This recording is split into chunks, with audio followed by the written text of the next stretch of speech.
व्यास दिया है 4 सेंटीमीटर, बाहरी व्यास दिया है 4.4 सेंटीमीटर। इस प्रश्न के 3 भाग हैं। पहले भाग में हमने पूछा आंतरिक वक्र पृष्ठीय क्षेत्रफल क्या होगा, ठीक है। तो ये अंदर का जो वक्र पृष्ठीय क्षेत्रफल है, ठीक है, ये हमें बताना है, ठीक है, अंदर का। दूसरे में पूछा है बाहरी वक्र पृष्ठीय क्षेत्रफल क्या होगा। बाहरी मतलब ये बाहर का वक्र पृष्ठीय क्षेत्रफल जो बेलन का हम निकालते हैं वही। और फिर तीसरे में पूछा कुल पृष्ठीय क्षेत्रफल क्या होगा। तो कुल पृष्ठीय क्षेत्रफल होगा दोस्तों आंतरिक वक्र पृष्ठीय क्षेत्रफल, ठीक है, अंदर का वक्र पृष्ठीय क्षेत्रफल, बाहरी वक्र पृष्ठीय क्षेत्रफल जो हम पहले भाग और दूसरे भाग में निकालेंगे, और क्या होगा, और ये जो ये गोलाकार आकृति है ये इसका क्षेत्रफल दोनों तरफ से, ठीक है, इस तरफ से भी और उस तरफ से भी, ठीक है। जैसे कि इस चित्र में देखेंगे तो ऊपर से भी और नीचे से भी, ठीक है, ये चारों क्षेत्रफल मिलके होंगे हमारे कुल पृष्ठीय क्षेत्रफल। तो आइए अब हमें दिया गया है एक पाइप दिया गया है, तो हमने एक पाइप बना लिया। इस पाइप की जो ऊंचाई है वो कितनी दी गई है हमको, 77 सेंटीमीटर। तो हमने h बराबर 77 सेंटीमीटर लिख लिया और पाइप की ऊंचाई दिखा दी h से। और हमें क्या दिया गया है, पाइप का बाहरी व्यास d, कैपिटल D मान लिया, हमें कितना दे के रखा है 4.4 सेंटीमीटर, ठीक है। तो ये जो पाइप का जो है ये त्रिज्या है कैपिटल R, ठीक है। तो ये पाइप का जो आधार है, ठीक है, उसका व्यास कितना दे रखा है 4.4 सेंटीमीटर, ठीक है। ऐसा ही आधार ऊपर भी होता है पाइप में, ठीक है। अगर हम इसको ऊपर से देखेंगे तो हमें वृत्त दिखाई देगा, ठीक है, और इस वृत्त की त्रिज्या कैपिटल आर हमने मान ली है, ठीक है। तो ये पाइप की बाहरी त्रिज्या कितनी होगी कैपिटल आर, कैपिटल डी बटे दो, व्यास बटे दो होती है त्रिज्या, और व्यास कितना दे रखा है बाहरी 4.4 सेंटीमीटर। तो ये हो जाएगा 4.4 बटे दो, ठीक है। तो बाहरी त्रिज्या आ जाएगी पाइप की हमारी कैपिटल आर बराबर 2.2 सेंटीमीटर। तो ये जो त्रिज्या आ गई हमारी 2.2 सेंटीमीटर, और ऊपर से देखने पे ये वृत्त जैसा दिखेगा, वृत्त ही दिखेगा, और ये त्रिज्या आ गई हमारी 2.2 सेंटीमीटर। अब पाइप का आंतरिक व्यास भी दे रखा है हमें 8 डी कितना 4 सेंटीमीटर। तो हमने मान लिया स्मॉल डी बराबर 4 सेंटीमीटर। तो ये हमने आकृति बना ली। अब इस आकृति में भी दो आधार है, एक ऊपर है, ठीक है। ये हमने स्मॉल आर जो है इस आंतरिक त्रिज्या मान ली है पाइप की, ठीक है। उसी तरह नीचे भी आधार होगा, ठीक है, ये भी वृत्त की तरह दिखेगा। तो यहाँ दिखा दिया हमने, ठीक है, और इसकी त्रिज्या स्मॉल आर से दिखा दी हमने, छोटे आर से। अब पाइप की आंतरिक त्रिज्या क्या होगी, पाइप का आंतरिक व्यास बटे दो, यानी ये स्मॉल डी बटे दो। स्मॉल डी है 4 सेंटीमीटर, तो ये जगह 4/2, 4/2 तो हमको पता ही है कितना होता है 2। तो पाइप की आंतरिक त्रिज्या आ गई हमारी 2 सेंटीमीटर, ठीक है। तो ये 2 सेंटीमीटर हो गया हमारा, या ऊपर से देखने पे ये 2 सेंटीमीटर हो गया हमारा, ठीक है। तो ये हमने निकाल ली पाइप की बाहरी त्रिज्या और आंतरिक त्रिज्या।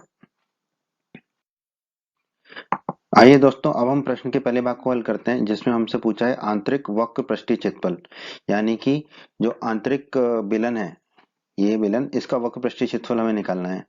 तो h हमें दे रखा है ऊंचाई 77 सेंटीमीटर, और इस आंतरिक जो बेलन है उसकी त्रिज्या हमने निकाल ली थी कितनी, r बराबर 2 सेंटीमीटर।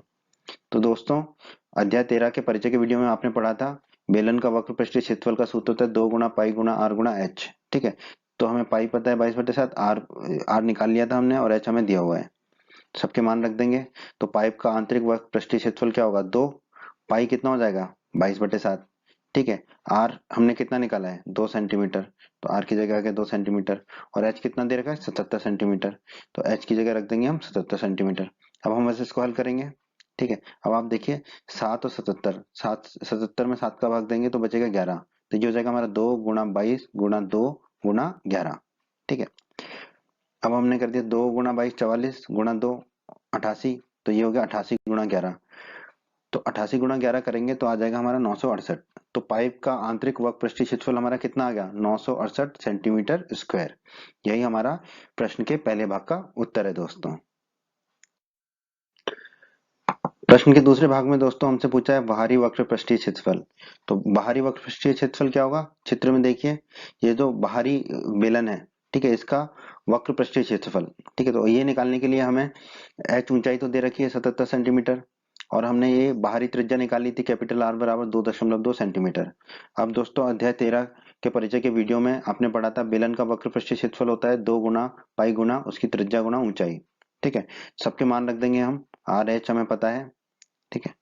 तो पाइप का बाहरी वक्र पृष्ठीय क्षेत्रफल होगा 2 गुना पाई की जगह क्या रख देंगे हम 22/7, कैपिटल आर कितना दे रखा है हमें 2.2, कैपिटल आर की जगह रख देंगे हम 2.2। एच ऊंचाई कितनी दे रखी है 77 सेंटीमीटर, तो ऊंचाई की जगह रख देंगे हम 77 सेंटीमीटर, ठीक है, यही 77 में से 7 को भाग देंगे तो 11 बचेगा। ठीक है, तो ये हो जाएगा 2 गुणा 22 गुणा 2.2 गुणा 11। ठीक है, अब 2 गुणा 22 कितना हो जाएगा हमारा 44, 2.2 गुणा 11 हो जाएगा हमारा 24.2। ठीक है, अब इसको और हल करेंगे तो 44 गुणा 24.2 आएगा हमारा 1064.8। ठीक है, तो पाइप का बाहरी वक्र पृष्ठीय क्षेत्रफल हमें कितना मिल गया 1064.8 सेंटीमीटर स्क्वायर।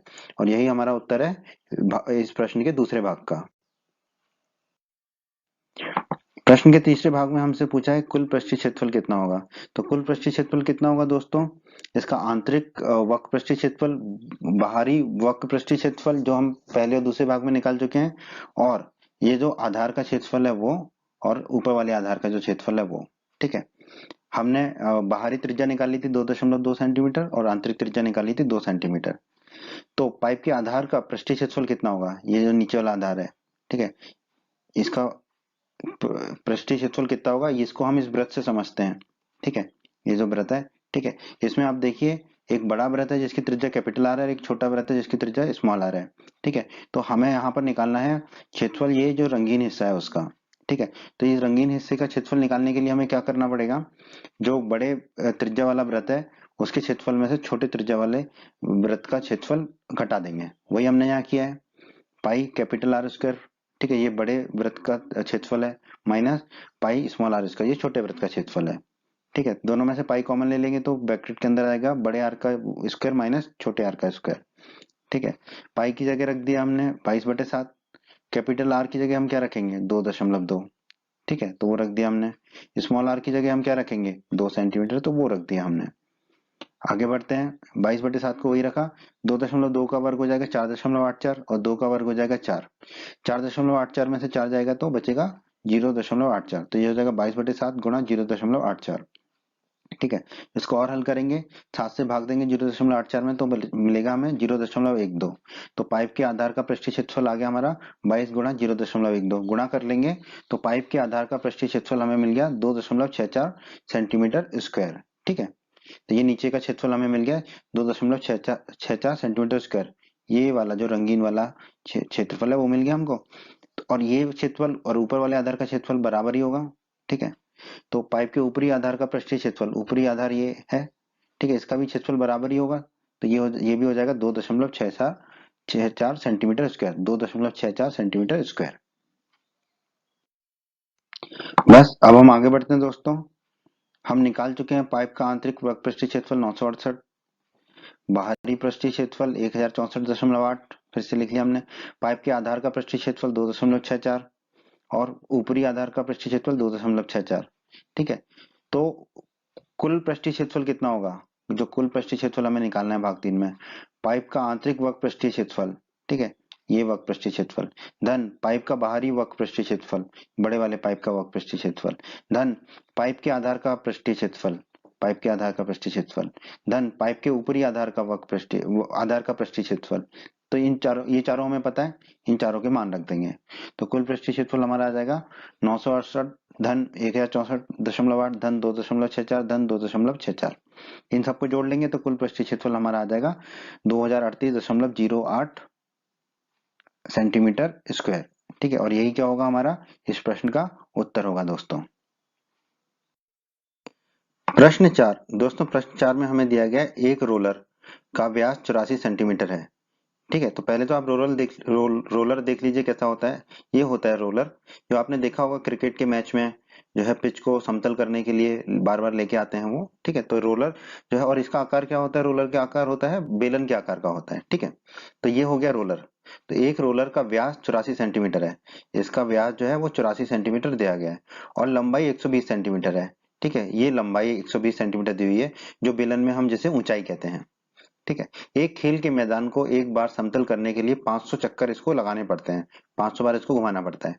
खेल के मैदान का मीटर स्क्वायर में क्षेत्रफल ज्ञात कीजिए। ठीक है, तो पहले तो हम ये रोलर के आकार का एक बेलन बना लेते हैं। ठीक है, अब इस बेलन के हिसाब से हम इस प्रश्न को हल करेंगे। तो आइए इस प्रश्न को हल करते हैं। ठीक है, तो हमें जो है बताना है कि मैदान का क्षेत्रफल कितना है। ठीक है, तो और ये रोलर को 500 चक्कर लगाने पड़ते हैं, ठीक है। तो रोलर को एक चक्कर लगाने में जितना क्षेत्रफल लगेगा गुणा 500, ठीक है, उससे हमारे मैदान का क्षेत्रफल निकल आएगा। पर इससे पहले हमें निकालना पड़ेगा कि रोलर एक चक्कर में कितना क्षेत्रफल घेरता है। तो कितना क्षेत्रफल घेरेगा रोलर एक चक्कर में, जितना उसका वक्र पृष्ठीय क्षेत्रफल होगा, ठीक है। तो पहले तो हम इस बेलन का वक्र पृष्ठीय क्षेत्रफल ज्ञात कर लेते हैं। तो जो हमें दिया गया है वो लिख लेते हैं पहले। रोलर की लंबाई दी हुई है हमें 120 सेंटीमीटर, तो h बराबर 120 सेंटीमीटर लिख लिया, ठीक है। सिंस चूंकि हमें मैदान का क्षेत्रफल मीटर स्क्वायर में बताना है, तो हमने इसे मीटर में बदल लिया। तो 120 को 100 से भाग दिया तो हमें मिला 1.2 मीटर। तो h बराबर हमारा आ गया 1.2 मीटर, ठीक है। यहाँ पे लंबाई लिखी है, पर ये जो है बेलन के आकार का है, तो ये ऊंचाई ही कोई दर्शाता है, ठीक है। तो h जो है हमारा कितना आ गया 1.2 मीटर, ठीक है। अब रोलर का व्यास भी हमें दे रखा है 84 सेंटीमीटर, ठीक है। तो d बराबर हमने लिख लिया 84 सेंटीमीटर, मीटर में परिवर्तित किया तो आ गया 0.84 मीटर। कैसे आया, 84 को 100 से भाग देके, ठीक है। हम जानते हैं कि त्रिज्या क्या होती है, व्यास बटे 2। तो रोलर की त्रिज्या क्या होगी, रोलर का व्यास बटे 2, d बटे 2, d है 0.84 रख दिया, तो 0.84 बटे 2 भाग देंगे तो हमें मिलेगा 0.42 मीटर। तो रोलर की त्रिज्या r हमें मिल गई 0.42 मीटर, ठीक है। तो ये रोलर की त्रिज्या हमें मिल गई। अब दोस्तों अध्याय 13 के परिचय के वीडियो में आपने पढ़ा था बेलन का वक्र पृष्ठीय क्षेत्रफल होता है 2 पाई r और h। पाई हमें पता है 22/7, r हमने निकाल लिया 0.42 और h हमने निकाल लिया 1.2 मीटर दिया हुआ है हमें, ठीक है। तो सबके मान रख देंगे, ठीक है। तो रोलर का वक्र पृष्ठीय क्षेत्रफल, ठीक है, पाई हमने रख दिया 22/7, ठीक है। r कितना है 0.42 और h है 1.2, ठीक है। तो r हमने रख दिया 0.42 और h ऊंचाई कितना है 1.2, तो 1.2 रख दिया, ठीक है। अब इसको और हल कर लेते हैं। अब देखिए ये 7 है और ये 0.42 है, ठीक है। तो इसको काटेंगे तो ऊपर बचेगा हमारा 0.06, तो वो लिख दिया हमने 0.06 और बाकी सारे मान वही रख दिए 2, ठीक है। फिर ये 22 आ जाएगा 0.06 और 1.2। इसको हल करेंगे तो हमें रोलर का वक्र पृष्ठीय क्षेत्रफल ज्ञात हो जाएगा 3.168 मीटर स्क्वायर। 3.168 मीटर स्क्वायर हमें मिल गया रोलर का वक्र पृष्ठीय क्षेत्रफल। आगे बढ़ते हैं, बहुत ही आसान है। रोलर का वक्र पृष्ठीय क्षेत्रफल हमने निकाल लिया 3.168 मीटर स्क्वायर। इसका मतलब क्या हुआ, रोलर का एक चक्कर लगाने से मैदान का कितना क्षेत्रफल कवर होता है 3.168 मीटर स्क्वायर, ठीक है। पर पूरा मैदान के लिए कितने चक्कर लगाने पड़ने 500। तो रोलर के 500 चक्कर लगाने में मैदान का कितना क्षेत्रफल कवर होगा 500 गुणा 3.168, ठीक है। जब इसको गुणा करेंगे तो हमें मिलेगा 1584 मीटर स्क्वायर। तो रोलर के 500 चक्कर लगाने से मैदान का कितना क्षेत्रफल कवर होगा 1584 मीटर स्क्वायर। और हमें प्रश्न में कहा गया है कि खेल के मैदान को पूरा कवर करने के लिए रोलर को 500 चक्कर लगाने पड़ते हैं, ठीक है, समतल करने के लिए। तो इसका मतलब खेल के मैदान का क्षेत्रफल कितना है 1584, अतः खेल के मैदान का क्षेत्रफल कितना है 1584 मीटर स्क्वायर। और यही हमारा उत्तर है दोस्तों इस प्रश्न का।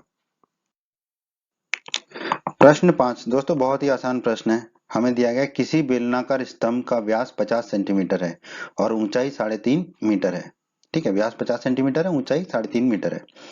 रुपए 12.5 प्रति मीटर स्क्वायर की दर से स्तंभ के वक्र पृष्ठ पर पेंट करने का व्यय ज्ञात कीजिए, ठीक है।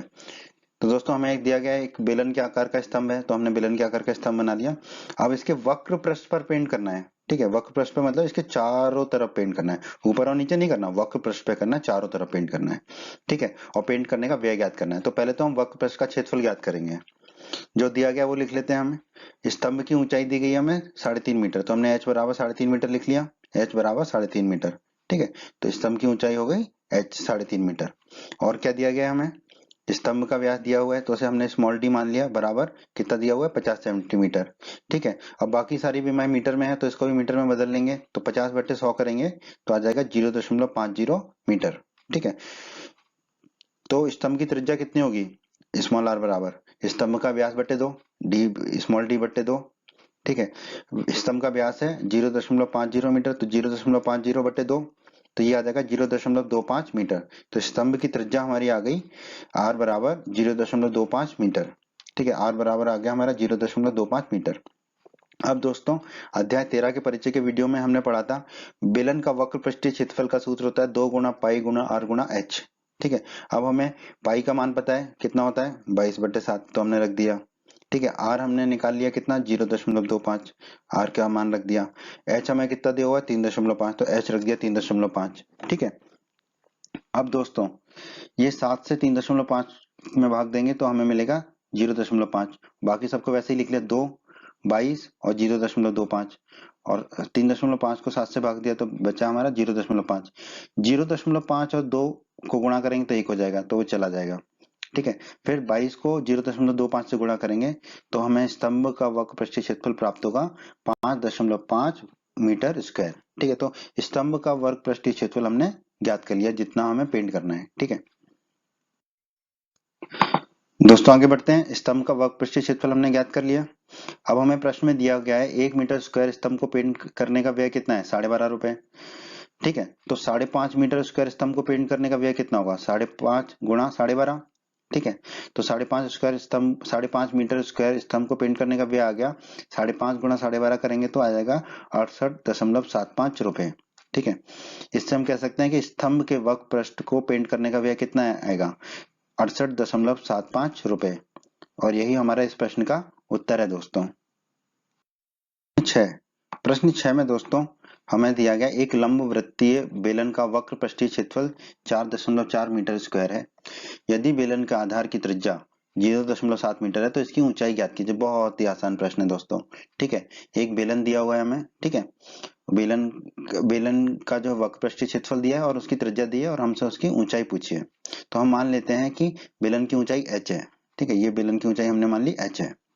ठीक है, हमें दिया हुआ है बेलन के आधार की त्रिज्या कितनी है 0.7 मीटर, तो r बराबर 0.7 मीटर हो गया बेलन के आधार की त्रिज्या। और हमें क्या दिया हुआ है बेलन का वक्र पृष्ठीय क्षेत्रफल दिया हुआ है 4.4 मीटर स्क्वायर, तो हमने लिख दिया 4.4 मीटर स्क्वायर। दोस्तों अध्याय 13 के परिचय के वीडियो में हमने पढ़ा था बेलन का वक्र पृष्ठीय क्षेत्रफल का सूत्र होता है 2 पाई आर एच। ठीक है, अब हमें यहाँ पे पाई तो पता है 22/7, आर हमें दिया हुआ है 0.7, एच हमें निकालना है और वक्र पृष्ठीय क्षेत्रफल हमें दिया है 4.4, तो 2 गुणा पाई गुणा आर गुणा एच कितना हो जाएगा 4.4 मीटर स्क्वायर। ठीक है, पाई और आर के मान रख देते हैं हम।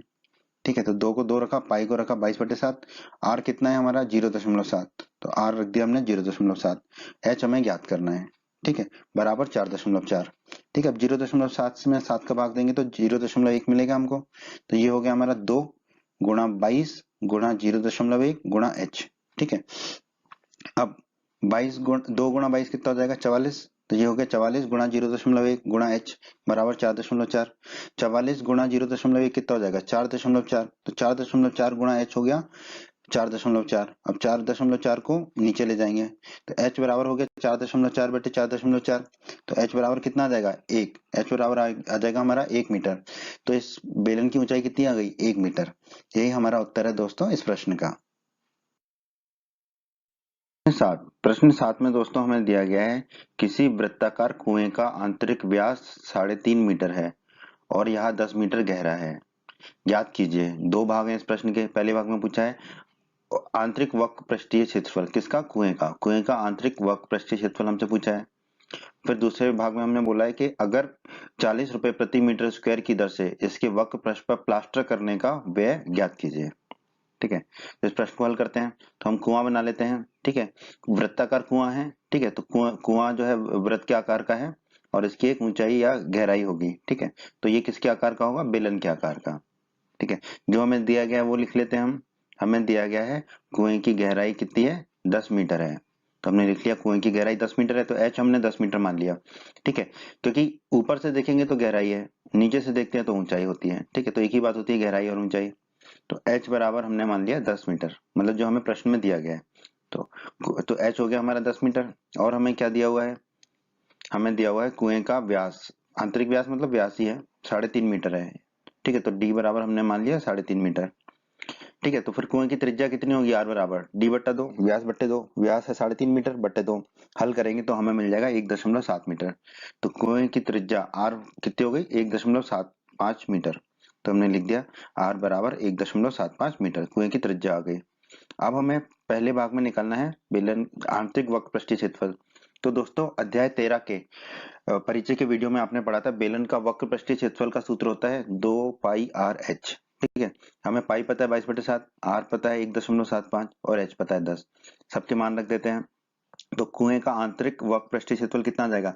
2 पाई की जगह रख देंगे 22/7, आर है 1.75, आर की जगह 1.75 और एच कितना है 10, तो एच की जगह रख देंगे 10।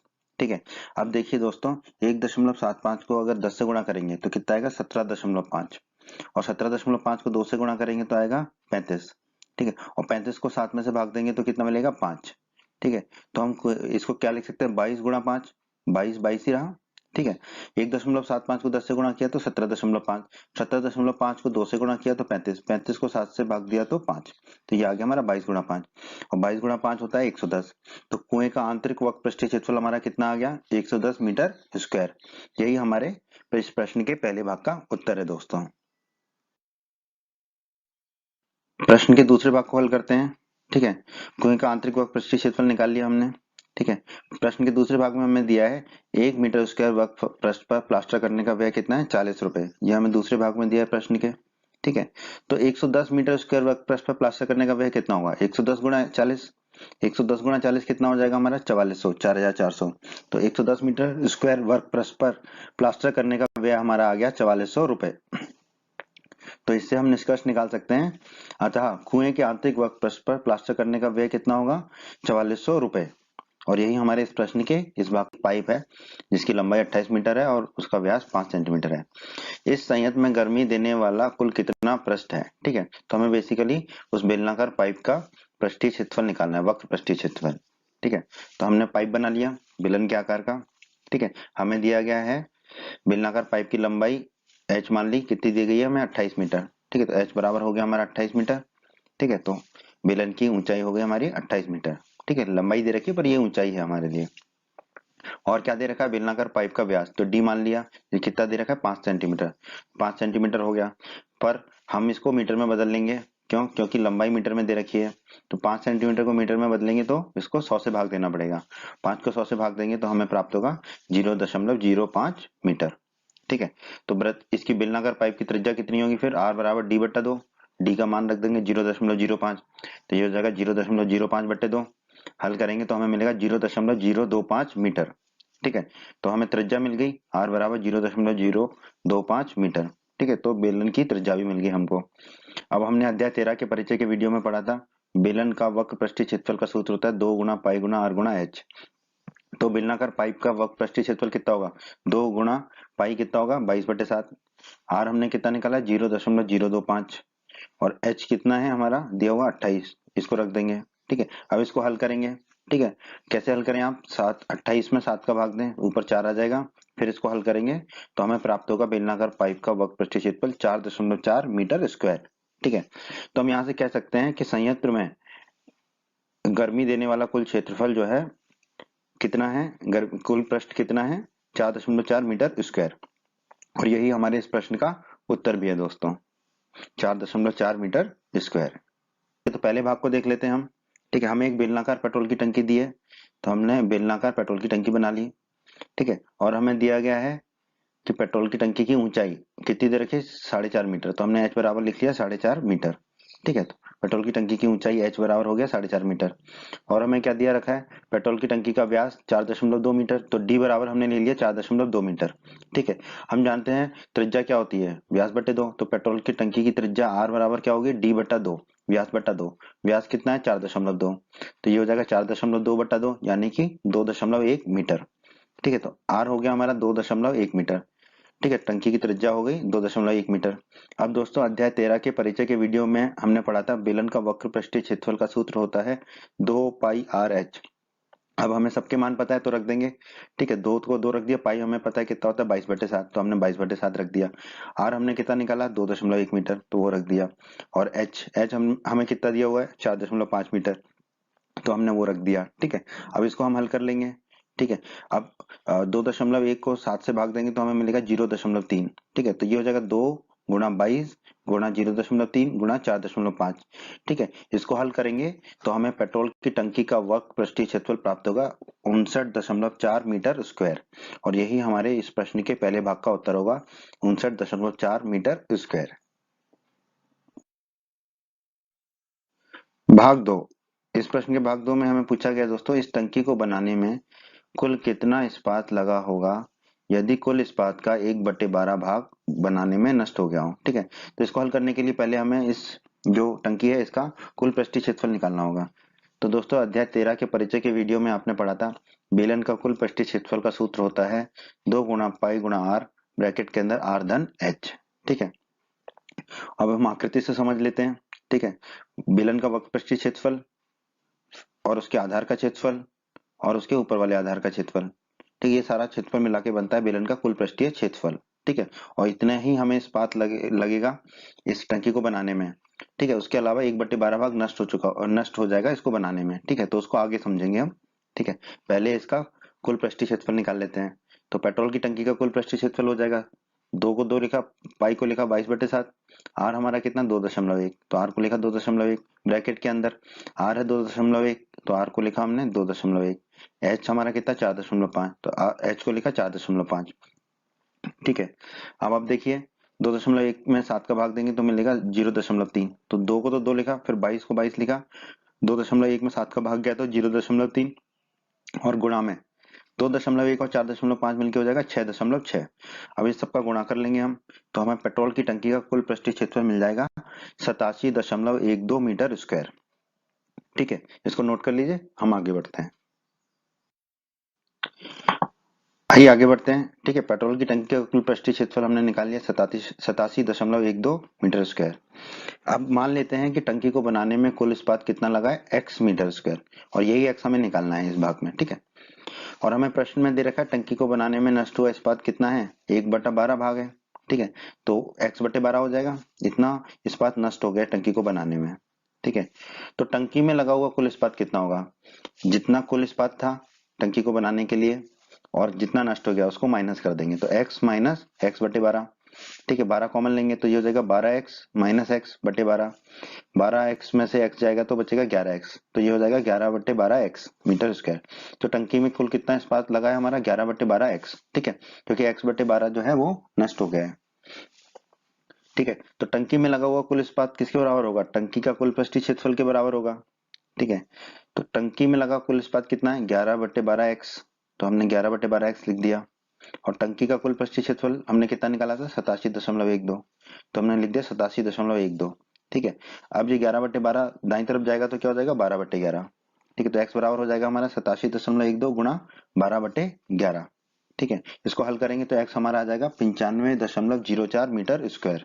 ठीक है, तो हम कह सकते हैं कि इस टंकी को बनाने में कुल 95.04 मीटर स्क्वायर इस्पात लगा होगा, क्योंकि हमने x क्या माना था, टंकी को बनाने में कुल इस्पात कितना लगा है वही x माना था, और x हमारा आया 95.04। तो हम कह सकते हैं कि इस टंकी को बनाने में कुल 95.04 मीटर स्क्वायर इस्पात लगा होगा, और यही हमारा इस प्रश्न का उत्तर है दोस्तों। प्रश्न 10 में दोस्तों हमें दिया गया है आकृति में आप एक लैंप शेड का फ्रेम देख रहे हैं। ठीक है, ये लैंप शेड का फ्रेम है, ऐसा ही फ्रेम हमने एक यहाँ पर बना लिया। ठीक है, इसे एक सजावटी कपड़े से ढका जाना है। इस फ्रेम के आधार का व्यास 20 सेंटीमीटर और ऊंचाई 30 सेंटीमीटर है।